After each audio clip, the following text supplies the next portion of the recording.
गोष्टीचा विचार करतोय. आपल्या जीवावर कोण उठला असेल? बाबाजीच.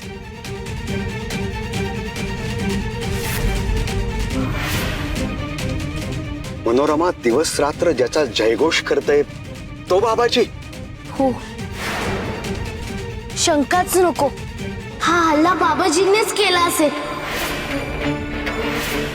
विठ्ठल विठ्ठल, म्हणजे ह्याची इथवर मजल गेली तर. अगं आधी हा नागोजी साधा हात चालाकी करणारा नशेडा गांजकश होता. आता डोक्यावरच चढलाय की. त्याचा खरा चेहरा सगळ्यांसमोर आणायलाच हवा. मामांजी, आपण घरी बाबाजींचं नावच नको काढूया. मी तर म्हणते आपल्यावर हल्ला झाला हे आपण बोलूयाच नको. कारण घरी सगळे बाबाजींचे निस्सीम भक्त आहेत. बाबाजींना खूप मानतात ते. कोणाचाच विश्वास बसणार नाही आपल्यावर. म्हणजे सखू, मनोरमा त्याची सगळ्यात मोठी भक्त आहे. मग या हल्ल्यात तिचा सहभाग असेल? नाही मामांजी, सासूबाई तिखट बोलतात पण त्या खूप प्रेमळ आहेत. जास्तीत जास्त शक्यता आहेत की बाबाजींनी सासूबाईंना संमोहित केलं असेल म्हणून त्या थोड्या तशा वागतात. असो. विठ्ठल विठ्ठल.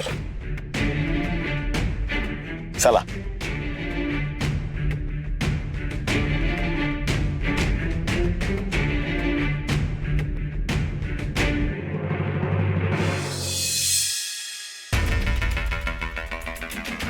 काय झालं असेल तिकडे? सखूचं जे व्हायचं असेल ते होईलच, पण माझ्या कुंकवाला धक्का लागता कामा नये. शिरपूरला दोघेच गेले, तेही पायी. जरा काळजीच वाटते. हो ना, दादा अजूनही आला नाहीये. आला आला दादा आला आला.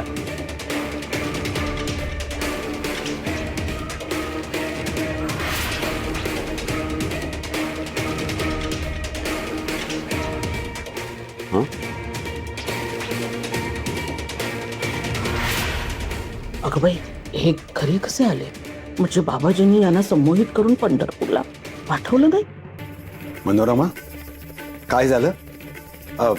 मी आल्यावर असं कपाळावर प्रश्नांचं जाळं का उठलं? अहो नाही, म्हटलं तुम्ही एकटेच आलात. सखू कुठे?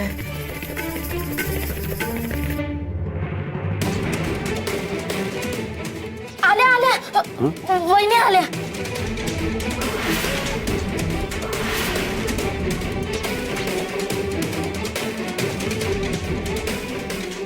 आता फैसला होणार. आम्ही त्या सखूला संपवणार, पार कापून काढणार तिला.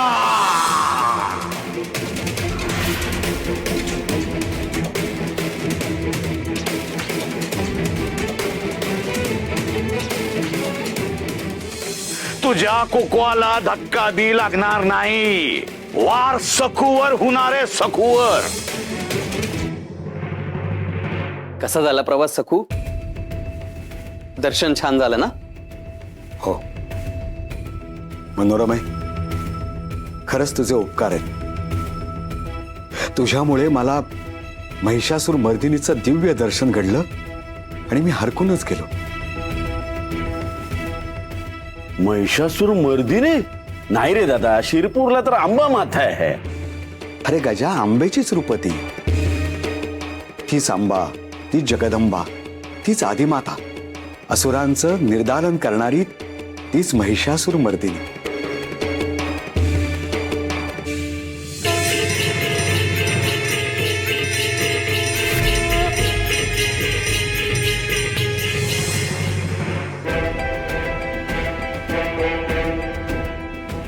अगं बाई, तुमच्या कपाळाला काटेरी फांदी आडवी आली ना रानात. चालताना अडखळून पडलो. कसं पाहिलं का बोलताय पंत?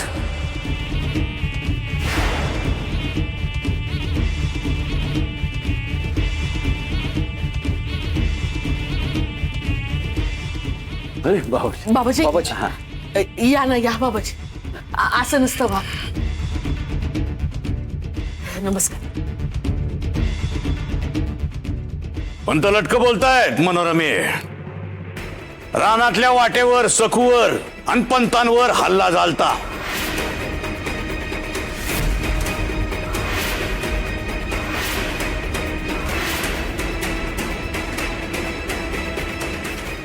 कोणीतरी मारेकरी घातले होते यांच्यावर,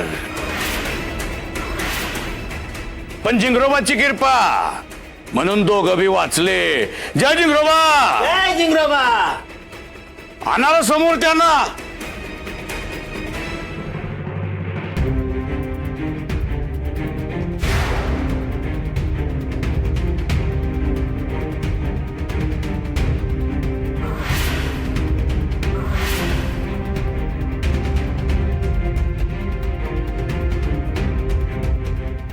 काय पंत, पडली का ओळख? हा, हेच होते ना ते हल्ला करणारे धटिंगण.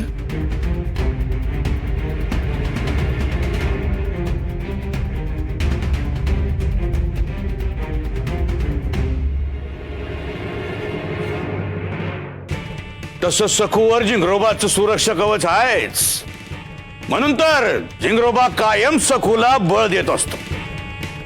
पण आज मनोरमे जिंगरोबानी चमत्कार केला. वय, जिंगरोबाच्या आदेशावरनं सखून हातात तलवार घेतली.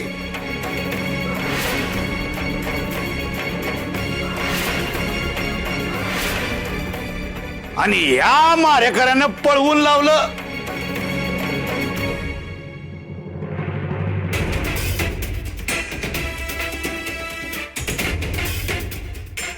काय रे, ह्या निरपराध माणसांना मारून काय मिळणार होतं तुम्हाला? आणि कोणी दिली होती मारायची सुपारी? आव सुपारी नाही जी, आम्ही वाटमारी करतो जी. आव आम्हाला ती खबर भेटली होती, रानातनं श्रीमंत व्यापारी त्याच्या मुलीसोबत दागिनं आणि मावरा घेऊन जाणार आहेत, आणि आम्ही त्यांनाच व्यापारी समजलो. चूक झाली आमची. अहो दया करा आमच्यावर. कसली दया? हा, कशासाठी? लय मोठी चूक केली तुम्ही. वय, आता योग्य ती शिक्षा मिळालीच पाहिजे तुम्हाला. अरे या तिघांना घेऊन जा आणि चांगलं फटकवा.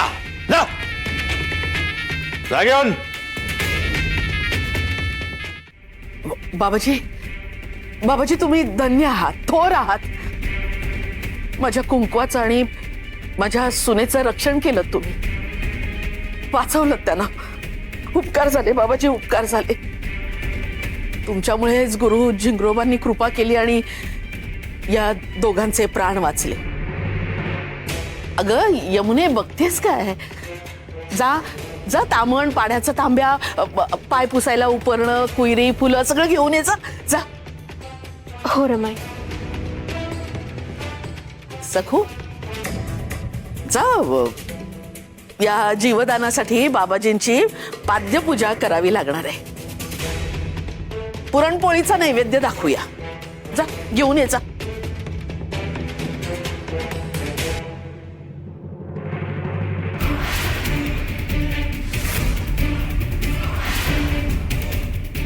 यो का असं खाऊ की गिळू बघतोय मला.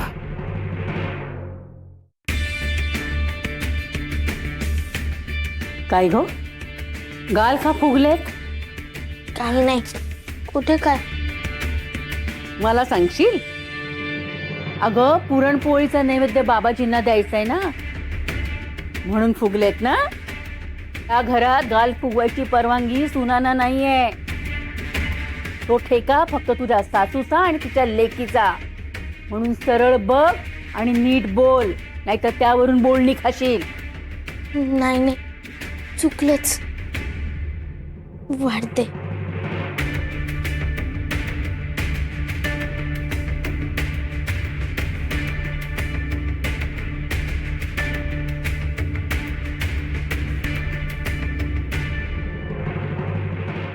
काय गो, असं कसं झालं गो अल्ला? फारच भयानक प्रकारे बाई. हो, बिचारे भाऊजींना लागलं ना, आणि काय ग मारेकऱ्यांवर तू तलवार उगारलीस? बाई ग केवढं मोठं संकट आलं होतं. आणि काय ग कसं कसं झालं, काय काय झालं सांग ना मला. शिवापाचं कीर्तन आमच्या गावात नियमानं व्हायचं बघा. आणि विठुराय ओळख अहो म्या सकुताईचं भजन बी ऐकलं आहे. तू ना आतल्या गाठीचेस ताकास तूर लागू द्यायची नाहीस. मला एक कळत नाही की मारेकऱ्यांना बाबाजींनी कसं काय धरलं. अशोकच म्हणायचं. सांग ना अगं बोल.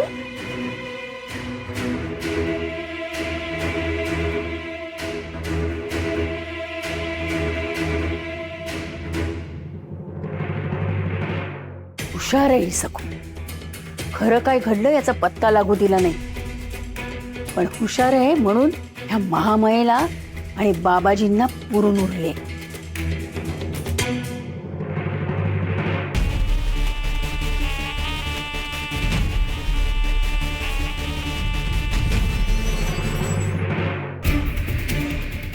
याची नजर तर माझ्या संमोहनापेक्षा भारी आहे. डक लावलेलं सोडतच नाहीये.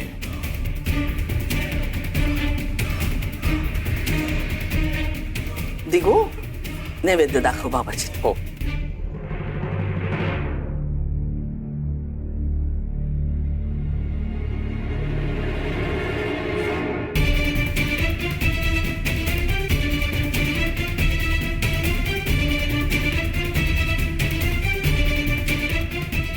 अगं ये वेंधळ्यासारखी उभी काय आहेस?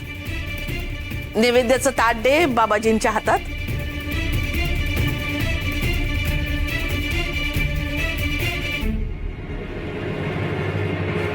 झिंगरोबाला विचारा ना की नेमके मारेकरी कधी खरं बोलत होते. कारण जेव्हा त्यांनी आम्हाला ओळख सांगितली ना तेव्हा ते म्हणाले की आषाढीला त्यांनी माझा विठू माझा लेकूरवाळा हे भजन ऐकलंय आणि शिवाय माझ्या आप्पांचंही कीर्तन ऐकलंय. आणि बघा ना आता म्हणतायत की एक व्यापारी त्यांच्या मुलीबरोबर सोनं घेऊन जाणार होता असं आम्हाला कळलं. मग ते नेमकं कधी खरं बोलत होते? तुम्ही सांगा ना झिंगरोबाला किती खोटं बोलतायत.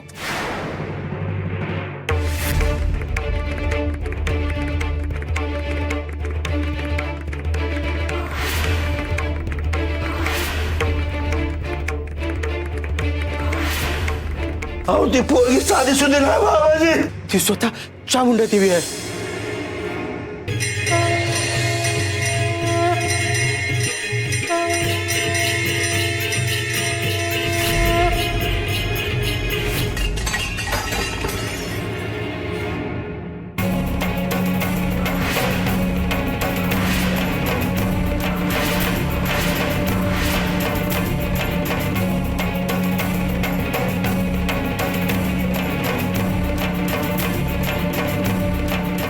अगं वेंधळे मुली मूर्ख कुळबुड व्याग नैवेद्याचं ताट पाडलंस. फाटक्या हाताचीच आहे ही मुलगी. सखू बाळा तू ताट नाही ना पाडलंस.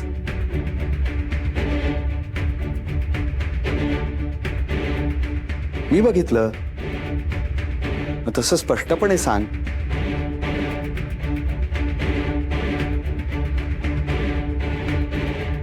आपली चूक असेल ना तर मान लगेच झुकवावी आणि नसेल तर एक शब्दही कोणाचा ऐकून घ्यायचा नाही. नाही तर आपण असं करूयात का? बाबाजी सत्यवचनी आहेत. तुम्हीच सांगा ताट सखूच्या नाही माझ्या हातून पडलं.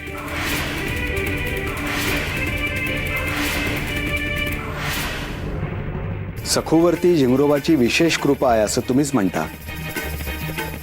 मग हे पण सांगा झिंगरोबाला की जे खरं आहे सत्य आहे ते बिनदिक्कतपणे सखूला बोलण्याची ताकद दे.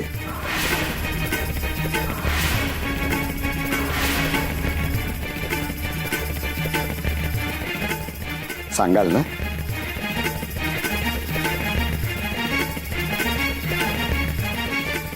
ही सकू तर लई धीड झाली, आम्हाला नजर देते.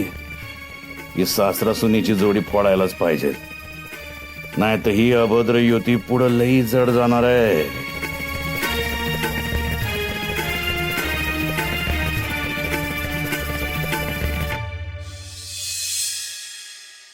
रामकृष्ण हरी कुशे, आमच्या येळाला धावून आलात.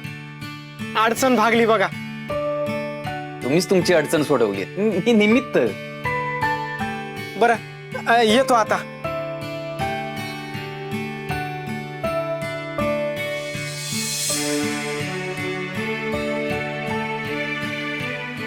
दिगू, बाबा, अरे केवढा मोठा झालास, करता झालायस, पेढीवर बसून काम करतोयस. आनंदानं अभिमानानं छाती फुलून आली बघ. तू एवढा तरुणाबाण कर्तबगार पुरुष झालास. आणि मी तुला लहान समजून खेळण्यातली बैलगाडी पाठवली. हो नाही बाबा, तुम्ही तर बैलगाडीच्या रूपात तुमची माया, तुमचं प्रेम आणि माझं हरवलेलं बालपण पाठवलं बाबा. बाबा, अहो, हा तुम्ही या ना, आत या, इथे बसा. हो, तुमचं हक्काचं मानाचं आसन तुमची वाट बघते. तुमच्या जागेवर कोणीच बसत नाही बाबा. एक दिवस तुम्ही याल आणि तुमची जागा घ्याल हीच आशा होती, आणि तुम्ही आलात. या या बाबा. अहो बाबा, या तुम्ही, या. अहो बाबा, या ना, या. ऐक ना दिगू, या बाबा, बसा बसा बसा बसा. मामांजी, अहो तुम्ही दोघं पेढीवर बसलात, किती छान वाटतंय. आता येणारी जाणारी माणसं थक्कच होती.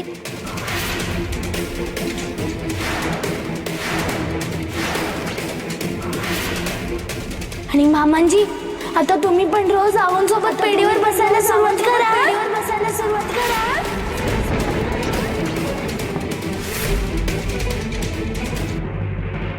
सखो,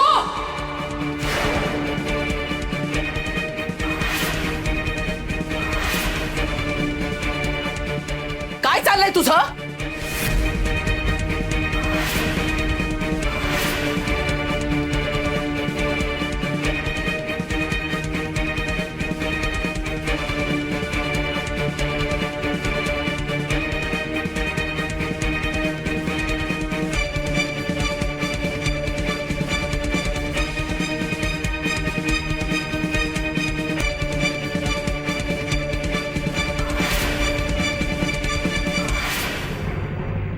अरे वा, दादा पेढीवर म्हणजे महामायेचा जळफळाट, म्हणजे नवीन अध्याय सुरू होणार.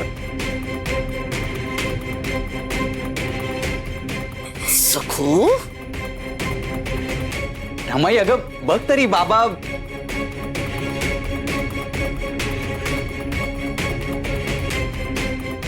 चल माझ्या सोबत, चल. मला नक्कीच ओरडा मिळणार आहे. चल, ये, चल ग.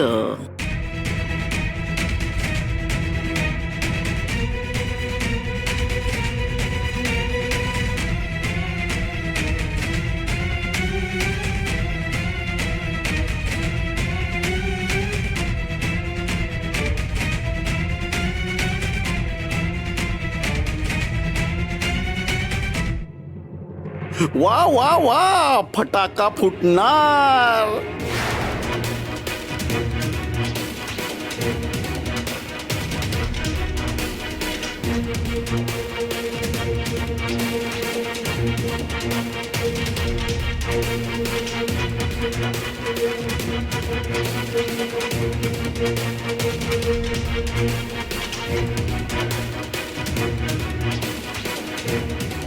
रमाई, अगं काय करतेस? काय करू? हा, सगळ्यांना अकलेचे कोंब फुटलेत.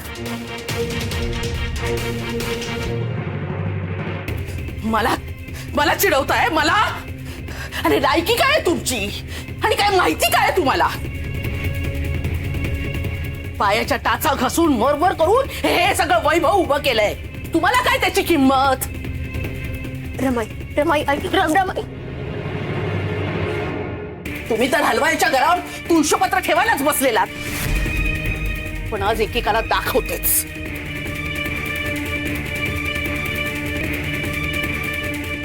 तर अहो हे काय सासूबाई? कळेल कळेल सगळं कळेल.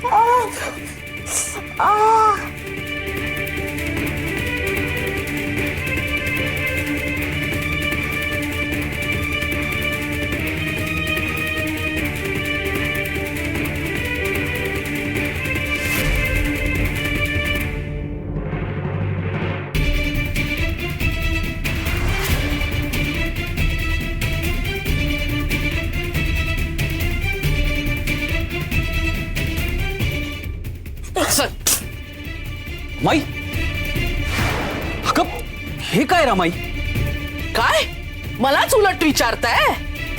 उत्तम डावपेच सुरू आहेत तुमचे. या नकट्या सखूच्या डोक्यात कुटील डावाची खाण आहे खाण. भाऊजींना उगाच बदनाम करतो आपण. खरा सोंगट्यांचा डाव तर ही सखू टाकते.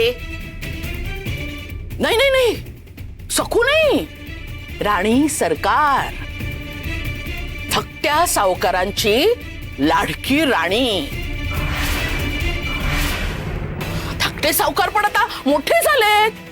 त्यांच्या लाडक्या राणीनं धाकट्या सावकारांच्या पायात चाळ बांधलेत.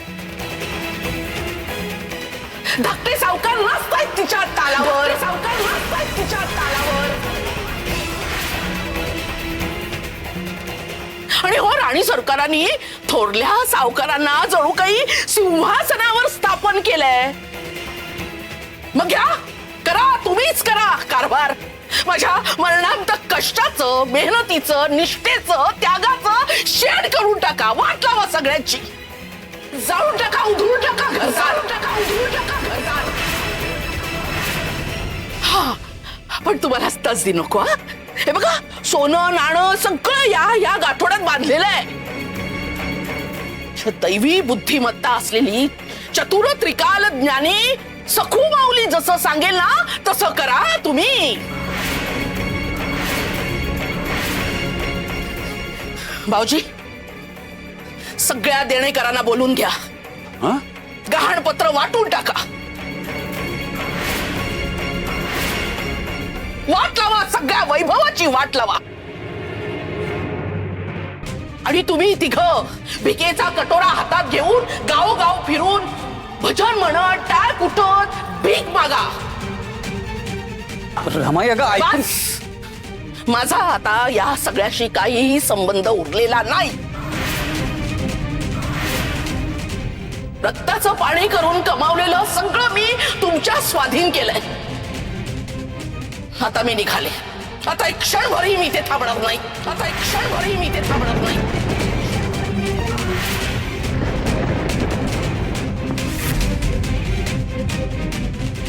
रमाई अगं काय बोलतेस तू? रमाई, रमाई अगं